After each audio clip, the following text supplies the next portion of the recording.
Sayad was a quiet man who lived far away from the busy city. He worked as an astronomer and stayed alone in a small observatory in the deserts of Balochistan. His life was simple. Every night he would look at the stars through his telescope, take notes, and listen to the soft wind around the sand dunes. Most people would get bored living like that, but Saad loved the silence and the sky. It made him feel peaceful. One night, while looking at the sky as usual, he noticed something strange. A bright flash zoomed across the stars and disappeared quickly behind the dunes. At first, he thought it was a shooting star or maybe a falling satellite, but the light was too big, and it moved in a strange pattern, like it was being controlled. Curious and a little worried, he grabbed his flashlight and decided to check the area the light had gone down. The walk through the desert was long and quiet. The moon helped light the way, but the wind had started to pick up. As he reached the far side of the dunes, he saw it. Something metallic and broken, half buried in the sand. It looked like a machine, but not one he had ever seen before. It wasn't from Earth. He could feel that in his bones. Slowly and carefully, Saad walked closer. The surface of the object was smooth, silver, and warm to the touch. There was a soft hum coming from inside, like it was still alive. He found a hatch that was partly open and peeked inside. What he saw made him freeze in shock. A figure was lying inside. It looked like a woman, but not quite human. Her skin was pale with a slight silver shine, and her hair flowed like soft light. She was wearing something that looked like a tight suit, but it was torn and covered in dust. Her eyes were closed and her chest moved slowly. She was alive, but just barely. Saad's heart raced. He had read about aliens in books and watched movies, but he never thought he would see one with his own eyes. He didn't know what to do, but one thing was clear. He couldn't leave her there. She needed help. He looked around to make sure. No one was watching and then carefully carried the woman out of the broken ship. She was light, but her body felt different. Her bones didn't move like a human's. Her breathing was strange too, soft and spaced out. He wrapped her in his jacket and began the long walk back to his observatory. Once there, he gently placed her on his bed and gave her water. She didn't open her eyes, but her lips moved slightly. The sounds she made weren't in any language. He knew. Still, he talked to her softly, hoping she would feel safe. He cleaned the wounds on her arms and gave her a pillow to rest her head. The rest of the night, he stayed awake beside her, checking if she was breathing. Morning came, and with it, many questions. Who was she? Where had she come from? Was she dangerous? But Saad couldn't believe that someone who looked so weak and helpless could mean harm. She needed kindness, not fear. Over the next day, the woman began to wake slowly. She opened her eyes, which glowed a soft purple. When she saw Saad, she flinched and tried to move away, but her body was weak, and she fell back with a small cry. Saad didn't go closer. He raised both hands and said, "It's okay. You're safe here." To his surprise, she seemed to understand a little. Her lips moved again, and this time a few words entered his mind, not through his ears, but directly into his thoughts. "Who are you?" He was shocked. Was she speaking in his mind? He replied out loud, slowly, "My name is Saad. I found you." "You were hurt." The woman looked confused, but nodded weakly. "Ilari," she whispered. That was her name. In the days that followed, Saad did his best to help her recover. She ate very little and slept most of the time. But every now and then, she would try to speak. She didn't know much Urdu or English, but she could show her feelings through her eyes, her hands, and her mind. Saad learned to understand her little by little. He hid her from everyone. He knew that if anyone found out, she would be taken away or hurt. Scientists or soldiers wouldn't treat her like a guest. They would treat her like a test subject. So he kept his observatory locked and pretended that everything was normal. As Ilari started to heal, She looked around the room with wonder. She was curious about Earth's things: books, clothes, plants in pots, even the soft carpet under her feet. But Saad noticed something strange. When she tried to pick up objects or move her arms, she would sometimes wince in pain. She moved carefully, like her joints didn't bend well. One time, while Saad was showing her how to stretch her arms like in a morning warm-up, she tried to copy him. But as she reached up, her body shook, and she cried out softly, "No, not like that. Mine isn't that flexible. Stop forcing it." Saad was shocked and quickly helped her sit down. "I'm sorry," he said, feeling bad. "I didn't know." Ilari looked at him with soft eyes and nodded. Her face was full of trust, but also tiredness. In that moment, Saad realized she wasn't just physically different. Her whole being, her way of living, was not like his. If he wanted to help her, he had to understand her world, not just force her into his. From that moment on, he became more careful. He listened more, talked less, and gave her the space to be herself. She had come from another planet, another way of life, and he needed to respect that. Little did he know this was only the beginning. After that day when Ilari told Saad that her body wasn't flexible like his, things changed between them. Saad stopped trying to make her do things she couldn't do. He understood that Ilari was very different from him, and that he had to be patient and gentle. Ilari spent most of her time resting on the soft bed in Saad's small home. Her body was still weak, and she often looked tired. But slowly, she began to explore the room more. She would touch the walls, the furniture, and even the small plants Saad had placed by the window. Everything was new and strange to her. Saad watched her carefully. He wanted to help her feel comfortable but didn't want to rush her. Sometimes he brought her food. At first, she didn't eat much, but she seemed to like fresh fruits and water.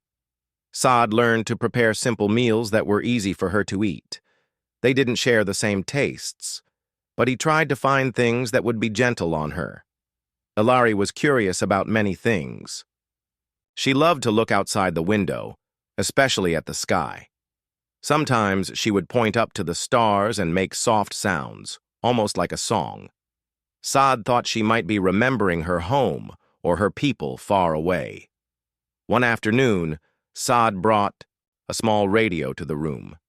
He turned it on, and music played softly. Ilari's eyes grew wide with wonder. She reached out carefully and touched the radio. Saad smiled. Music was something they could share, even if they came from different worlds. Slowly, Saad began teaching Ilari some simple words. He spoke slowly and clearly, repeating the same words many times. "Hello," he said. Ilari tried to copy, but her voice sounded strange, soft, and different. Sometimes she laughed at herself, and Saad laughed with her. They were learning together, but the biggest challenge was communication. Ilari couldn't speak Earth languages well, and Saad didn't know her language. Sometimes they tried to understand each other using gestures and expressions. Saad learned that Ilari often used her eyes and hands to show what she meant. One evening, while they sat together watching the sun set, Saad noticed something new. Ilari looked uncomfortable. She stood up slowly and tried to stretch her arms and legs. But this time, instead of pain, she seemed frustrated. "Mine isn't that flexible," she said again, but with more sadness. "Earth is different. Gravity is heavy. My body hurts." Saad listened carefully. He realized that Earth's gravity was hard for her. She was used to a lighter world where bodies moved easily and without pain. Here, everything felt heavy and difficult. Saad thought for a long time. He wanted to help her feel better. The next day, he built a small support frame in the room, a place where Ilari could rest her body and move gently without feeling the full weight of Earth. He used soft cushions and light ropes to support her arms and legs. When Ilari saw the frame, her eyes brightened. She tried it carefully. For the first time in many days, she moved without pain. She smiled, a beautiful, shy smile that made Saad's heart warm. With the frame, Ilari began practicing small movements. Saad helped her, but only when she wanted. He learned to read her feelings. If she looked tired or in pain, he stopped immediately. They worked slowly, day by day. As Ilari regained some strength, Saad took her outside for short walks. The desert was vast and empty, but beautiful. The sun shone brightly, and the wind blew softly. Ilari held Saad's hand tightly. She was scared but curious. Outside, the air smelled fresh. Ilari's silver skin shimmered under the sun. Saad watched her with awe. He had never met anyone like her. She was so different, but also so gentle and kind. One day, while they were walking near a small oasis, Ilari suddenly stopped. She looked up at the sky and pointed. Saad looked up too and saw a small, fast-moving object far away. Ilari's eyes filled with hope and fear. "Help," she said quietly. "My people." Saad didn't know what to say. He understood that Ilari missed her home and that her people might be looking for her. But he also knew that her time on Earth was still uncertain. Back at the observatory, Saad tried to learn more about Ilari's technology. She showed him some small devices from her ship, explaining with gestures how they worked. Saad was amazed. The technology was unlike anything he had ever seen, light, powerful, and very advanced. Ilari explained that her people were peaceful and valued logic and harmony above all. They were not warriors, but diplomats who traveled between planets to build friendships. She had come to Earth to learn and share knowledge. Saad listened carefully. He felt honored to be trusted with such secrets. At the same time, he felt the weight of responsibility. He had to keep Ilari safe and help her find a way home. Their days passed slowly but meaningfully. Saad and Ilari learned from each other.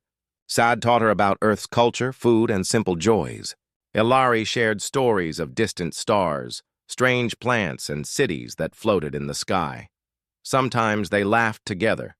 Other times they were silent, feeling the deep loneliness that comes from being far away from home. But no matter what, they were no longer alone.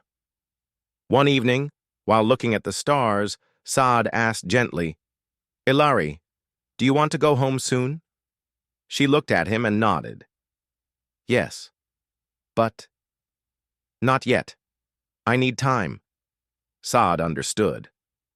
The world was new and strange for her. She needed to heal, not only her body, but her heart and mind. Before sleeping that night, Ilari whispered softly, "Thank you, Saad, for kindness, for patience." Saad smiled and replied, "You're welcome. We will find a way." As the stars shone above the desert, two beings from different worlds shared a simple hope: friendship, understanding, and the chance to belong. Days passed, and Saad and Ilari grew closer. They spent most of their time together, learning about each other's worlds.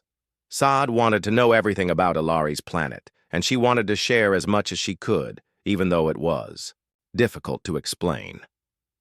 One evening, as the sun was setting and the sky turned soft orange, Ilari sat quietly by the window. She held a small, smooth device in her hand, a piece of her broken ship. Saad watched her with curiosity. "Tell me about your home," Saad said gently. "Where are you from?" Ilari looked at him and took a deep breath. Then she began to tell her story, not with words, but with images and feelings that came into Saad's mind like a dream. She showed him a beautiful planet called Velantria. It was a world filled with glowing plants, clear blue rivers, and tall silver trees that shimmered under two suns. The sky was always calm, with soft light that changed colors slowly, like a quiet dance. The people of Velantria were tall and graceful, with smooth, shining skin like hers. They moved carefully and peacefully. Ilari explained how her people lived. In balance with nature and technology, they built cities that floated in the air and their machines worked with clean energy. Velantrians did not like fighting or violence. Instead, they solved problems by thinking deeply and listening to each other. Saad felt amazed and wished he could see such a place for himself. He asked, "What is your mission here? Why did you come to Earth?" Ilari's eyes grew serious. She said that she was sent as a diplomat, someone who speaks for her people to others. Her job was to learn about Earth's people and share knowledge to create peace between their worlds. But something went wrong during her trip. Her ship was damaged in the desert storm, and she lost contact with Velantria. Now she was stuck here, far from home, uncertain if she would ever return. Saad understood the sadness in her voice. He wanted to help her find a way back, but first he knew he needed to fix the broken ship or at least restore communication. Ilari showed him more parts from her ship, small glowing stones and metal pieces with strange shapes. Saad carefully studied them. The technology was unlike anything he had ever seen. It was light but strong, and it used energy in ways he could not explain. Together, they worked on repairing the ship's communication device. Saad learned how to handle the delicate pieces, and Ilari guided him with patience.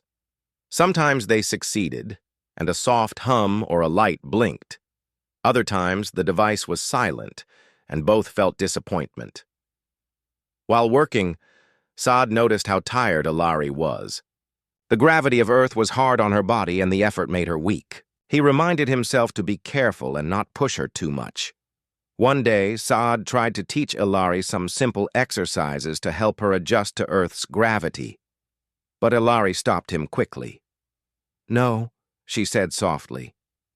"My body, it is not like yours.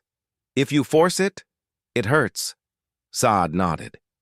He remembered the first time she told him that her body was not flexible. He realized that he had to accept her limits, not try to change her.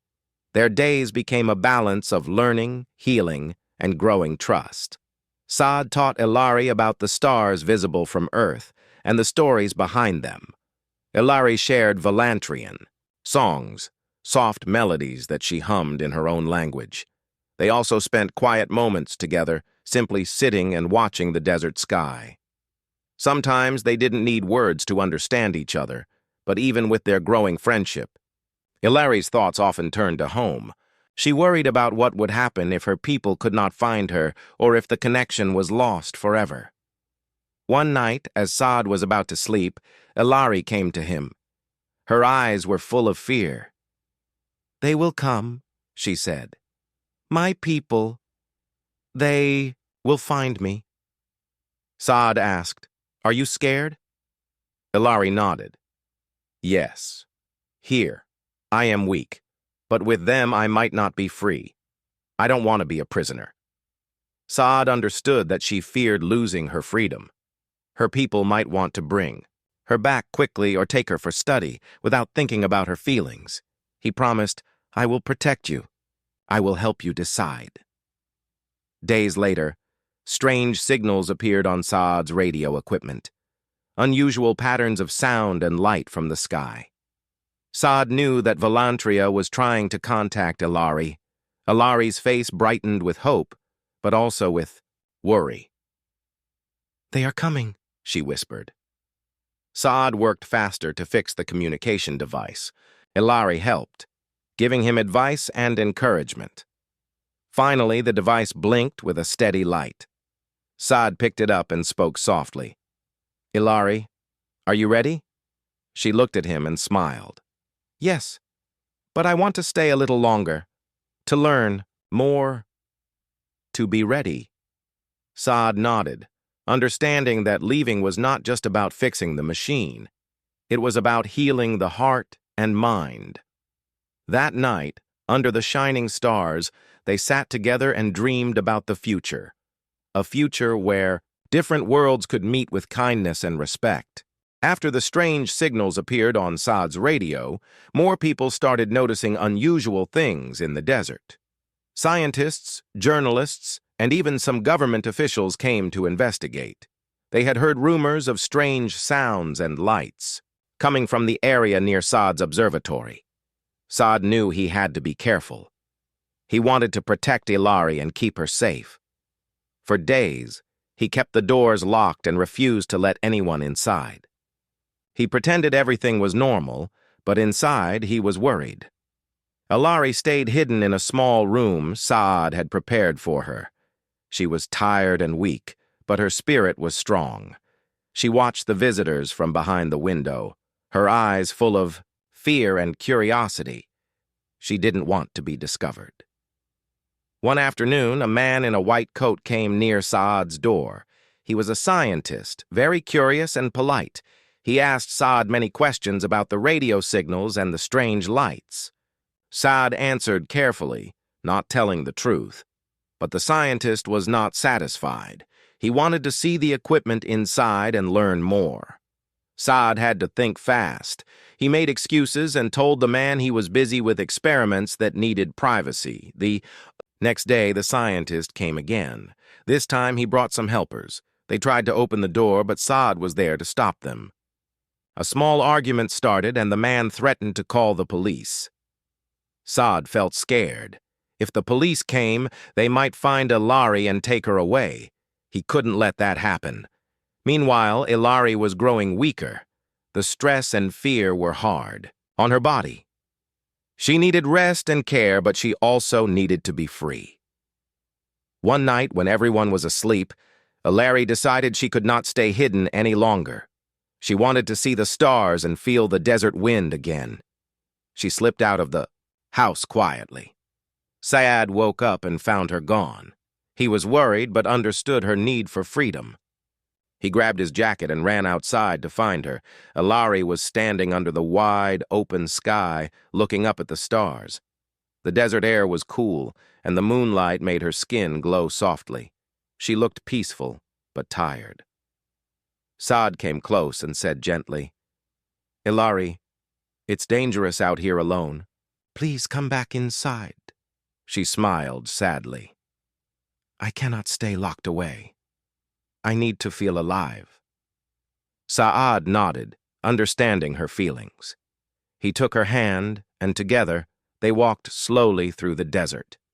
Suddenly, they heard voices and footsteps. The scientist and his helpers had followed them. They called out, "We just want to help! Please don't be afraid!" Ilari felt trapped. She moved quickly, but her body was weak.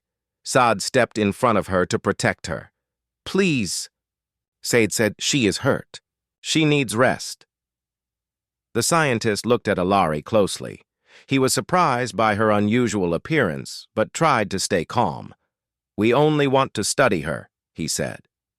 "We want to understand where she comes from." Saad shook his head. "She is not an experiment. She is a person. Treat her with respect." The scientist hesitated, but lowered his voice. "If she is willing, we can help her find her way home." Ilari looked at Saad, then at the scientist. She was confused, but hopeful. In the next days, Saad and the scientist talked more. They agreed to work together carefully. The scientist promised not to hurt Ilari or force her to do anything. Ilari helped them repair her ship's communication device. Slowly, the machine started working better. It sent signals back to her people, but Ilari's body was still weak. She needed time to heal and strength to return home. One evening, as Saad sat beside her, she whispered, "Stop forcing it, please." Saad knew she meant more than just her body. She wanted freedom from pressure, from fear, from feeling trapped. He held her hand gently. "I understand," he said. "We will go at your pace." They spent quiet moments together watching the stars and dreaming of the future. Ilari's people were coming, but this time, Saad hoped it would be different. She would have a choice, and they would respect her wishes. The night the signal finally worked, Saad and Ilari both felt a mix of hope and nervousness. Through the small glowing device, voices from far away came faintly. It was the first contact from her people since her crash. Ilari's eyes shone with emotion, relief, fear, and sadness all at once. They spoke softly through the device. Ilari's people were coming to find her. Saad could see the hope in her face, but also the worry. "I don't know what will happen," she said quietly. "They might take me away fast. I might lose my freedom." Saad squeezed her hand. "Whatever happens, I will be here for you." The next days were full of preparation. Saad helped Ilari get ready. She rested as much as she could, regaining strength for the journey ahead. Though her body was still not used to Earth's gravity, she tried to move with careful steps. One morning, strange lights appeared in the sky. A ship larger than her own floated gently down near the desert. It was her people coming to bring her home. Ilari stood outside with Saad. The ship's door opened slowly, and several tall figures stepped out. They looked like Ilari, but wore different clothes and had calm, serious expressions. They greeted Ilari warmly, but also with formality. She talked to them quietly. They wanted to take her back to Valantria. Saad watched silently, feeling both sadness and hope. He had grown to care deeply for Ilari, but knew she belonged with her own people. Before leaving, Ilari turned to Saad. She reached out and touched his forehead, a special Valantrian greeting of respect and thanks. Her eyes looked full of gratitude. "You stopped forcing me," she said softly. "That saved me." Saad smiled, feeling tears in his eyes. "I will never forget you." Ilari stepped onto her ship. The door closed, and the ship rose slowly, disappearing into the stars. Saad stood alone under the vast desert sky. He looked up, feeling both loss and peace. He had learned so much from Ilari, about kindness, patience, and understanding difference. Meeting her had changed him forever. Though she was gone, their friendship remained in his heart, shining like a distant star.